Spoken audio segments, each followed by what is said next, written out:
안녕하십니까. 저는 반도체 담당하고 있고요. 오늘 코세스라는 종목 소개드리러 나왔습니다. 한동안 회사가 많이 힘들었어서 주식시장에서 잊혀진 그런 회사인데요. 드디어 이제 좀 사이클을 제대로 타서 회사가 좀 빠르게 좋아지고 있는 그런 상황입니다. 예전에 기억하시는 분은 뭐 고려반도체라는 회사가 최근에 사명을 바꾼 거거든요. 그래서 기억하시는 분들도 있겠지만 사업 아이템을 간단히 말씀드리면은 일단은 반도체 장비 회사입니다. 반도체 장비 중에서도 이제 후공정 쪽입니다. 후공정 쪽인데 메모리 반도체, 비메모리 반도체 다 공급을 하는데 비메모리 반도체 쪽에 더 영업 레버리지가 큰 그런 특징을 갖고 있다.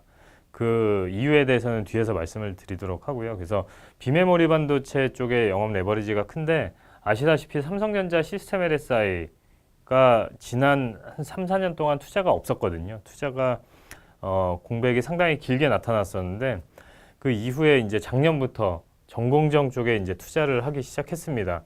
그렇게 되면서 이게 한 6개월에서 한 1년 정도의 텀을 두고 이제 후공정 장비가 들어가게 되거든요. 그러니까 이제 거기에 따른 이제 수혜가 이제 올해부터 이제 나타나기 시작하는 그런 상황이라고 보시면 될 것 같습니다. 거기다가 이제 또 하나는 얘네가 이 회사가 하고 있는 장비가 그 볼 어태치라는 장비거든요. 그래서 패키징을 한 다음에 그 하단에다가 이렇게 볼을 붙여주는 그런 장비인데 요게 이제 또 기존에 깔려 있던 장비가 이제 좀 교체 주기가 다가오는 그런 상황입니다. 뭐냐면은 그 볼의 피치 사이즈가 마이그레이션이 계속 되는데 이게 몇 년 만에 이제 또 사이즈가 또 한 번 또 마이그레이션 되는 그런 해가 되는 거거든요. 올해 말에서 내년. 그러니까 내년부터 이제 그런 효과가 반영된다고 보시면 될 것 같습니다. 그래서 그거에 따른 이제 장비 교체 수요도 기대를 할 수 있기 때문에 투자 재개에 따른 신규 장비 그리고 교체 수요 요거까지 감안을 하면은 반도체 기존 주력 사업이 상당히 좋아질 수 있는 그런 배경이 되는 것 같고요. 그리고 이제 볼 어태치 장비 외에 그 레이저 장비 사실은 이제 이 회사의 핵심 그 기술력은 레이저 쪽에 있거든요. 그래서 레이저도 이제 반도체 쪽에서 보면은 쓰임새가 상당히 다양합니다. 뭐 홀을 뚫거나 뭐 커팅을 하거나 그리고 마킹을 하거나 이런 식으로 되게 여러 가지로 이제 활용처가 있는데 이 레이저도 이제 장비, 그러니까 반도체 쪽 중심에서 지금 이제 디스플레이 쪽으로 전방 산업이 확대되고 있다. 그래서 그동안 뭐 많이 힘들었지만 계속 꾸준히 R&D에 투자를 하게 되면서 디스플레이 쪽으로 이제 공급이 시작되는 그런 상황입니다. 그래서 작년에 영업이익이 50억 수준이었거든요. 매출액 400억에. 근데 올해는 780억에 영업이익 110억 이상 그렇게 전망이 되고 있는 그런 상황입니다. 근데 이제 특히 3분기부터 매출액하고 영업이익이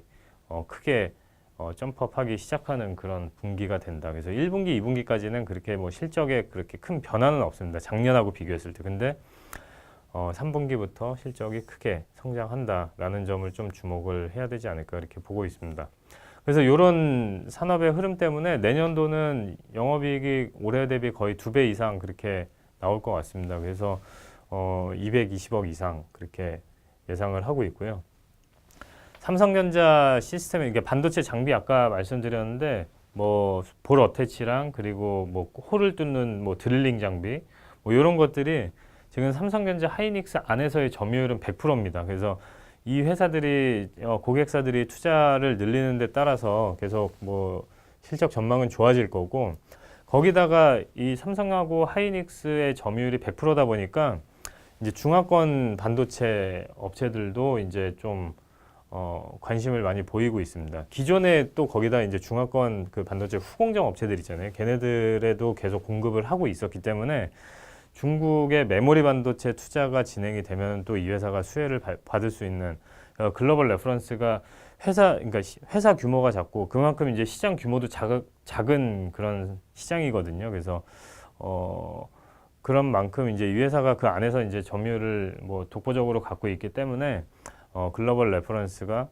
회사 규모에 비해서는 상당히 높은 그런 상황입니다. 그래서 그렇기 때문에 이제 중국 메모리 투자에도 수혜를 당연히 받을 거고요. 그래서 이런 거 이렇게 감안하면은 이제 좀 내년도 전망을 밝게 볼 수 있는 그런 근거가 되는 것 같습니다. 그리고 이제 아까 말씀드린 것처럼 이제 디스플레이 커팅 장비, 그러니까 한국의 삼성전자는 이제 디스플레이 그 플렉서블 올레드 커팅 장비를 뭐 제이스텍이나 뭐 필옵틱스 이런 회사들한테 받아서 애플 쪽에 공급을 했잖아요. 근데 이제 그 삼성을 제외한 나머지 이제 중국이 대부분이 될 텐데, 중국 같은 경우에는 LIS라는 회사가 지금 거의 뭐 독점을 해 왔습니다. 중국 시장은 그 레이저 커팅 장비는. 근데 작년부터 이제 좀 코데스라는 회사가 이제 좀 후발주자긴 하지만 거래선을 하나하나 늘려가면서 이제 성장하고 있는 그런 상황이라고 보시면 될 것 같습니다.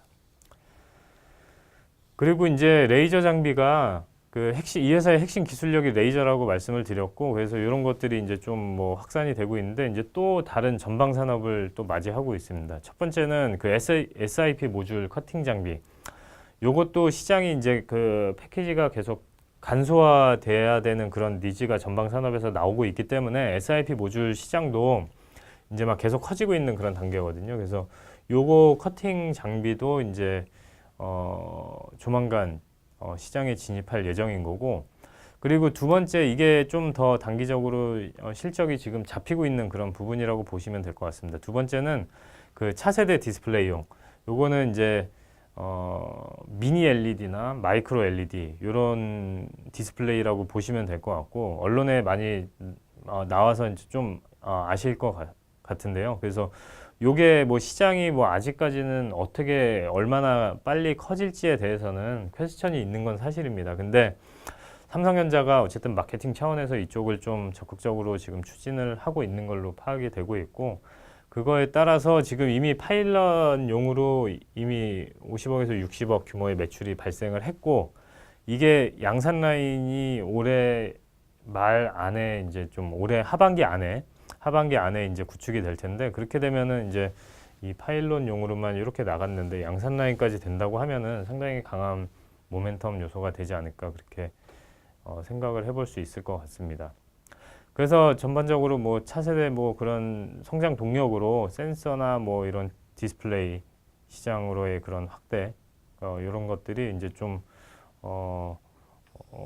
미래 그 성장 동력으로 이제 좀 관심을 크게 받을 수 있는 그런 부분이 아닌가, 그렇게 생각을 하고 있습니다. 그래서 일단은 지금 시가총액이 거의 1,000억 가까이 왔기 때문에 올해 영업이익이 100억 이상 난다는 거, 요 정도는 어느 정도 반영을 시킨 것 같습니다. 반영을 시킨 것 같은데, 이제 중요한 거는 이제 내년에 대한 그림이 언제부터 좀 명확해질까라고 생각을 해보면은, 뭐 가장 큰 거는 일단은 당장에 이제 3분기 숫자부터 60억, 영업이익이 60억 이상 그렇게 나오면서 내년도 200억 이상 할 수 있는 그런 회사다라는 그런 인식이 충분히 생길 것 같고요. 그래서 뭐 지금 단기간에 주가가 많이 올라서 좀 뭐 차익 실현 매물은 좀 많이 나오는 것 같습니다. 근데 뭐 그런 것들이 오히려 좀 그 매수 기회로 활용을 해야 되지 않나, 그렇게 생각을 하고 있고요.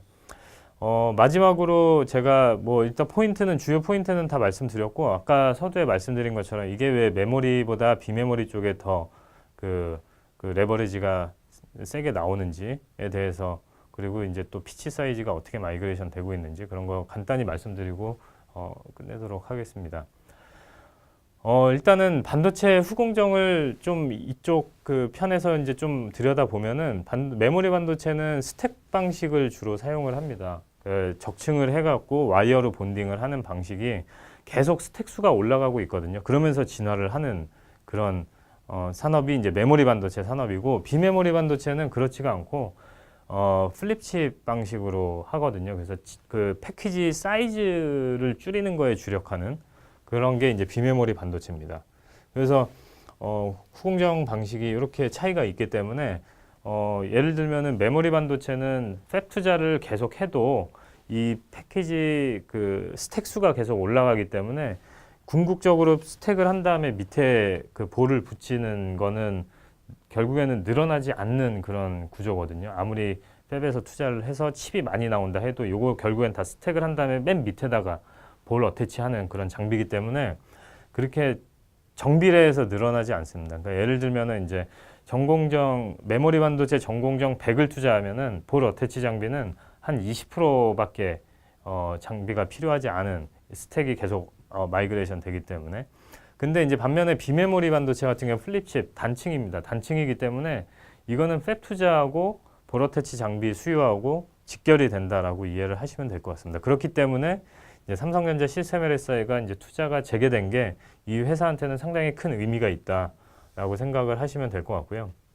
그리고 이제 그 장비의 교체 수요 말씀드렸는데 볼 피치 사이즈가 지금 현재 주력이 이제 0.4 마이크로미터거든요. 근데 이제 내년 초부터는 0.35에서 0.3이 이제 메인스트림이 된다. 그래서 그렇게 되면은 기존에 쓰던 장비를 다 바꿔야 됩니다. 그래서 이런 것들이 이제 바뀌면서 교체 수요도 자극하고 있는 그런 상황이기 때문에 여러 가지로 봤을 때 뭐 안 좋은 그런 리스크 요인보다 긍정적인 상승 모멘텀이 상당히 압도적이다라고 이해를 하시면 될 것 같습니다. 그래서 뭐 당분간은 뭐 좀 뭐 차익 실현 때문에 좀 주가가 실수는 있어도 결국에는 이제 내년도 그림을 보면은 뭐 시가총액 기준으로 뭐 한 2천억까지는 트라이 할 수 있지 않을까 그렇게 생각을 해서 목표 주가 11,000원으로 커버리지를 개시했습니다. 그래서 관심 있게 보시면은 좋은 성과가 있지 않을까 그렇게 생각을 하고 있습니다. 이상 코세스 다 말씀드렸고요. 다음에 또 다른 내용 갖고 또 찾아뵙겠습니다. 감사합니다.